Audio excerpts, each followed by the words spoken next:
is for automotive industry's plastic molding. Die. You can see the core and total is 4 cores, 4 side cores. See the opening die type.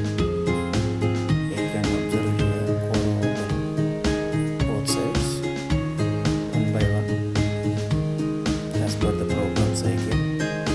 You can see the component was removing operator. See, this is the component. See again we see. So the die plastic mold. Automotive industry.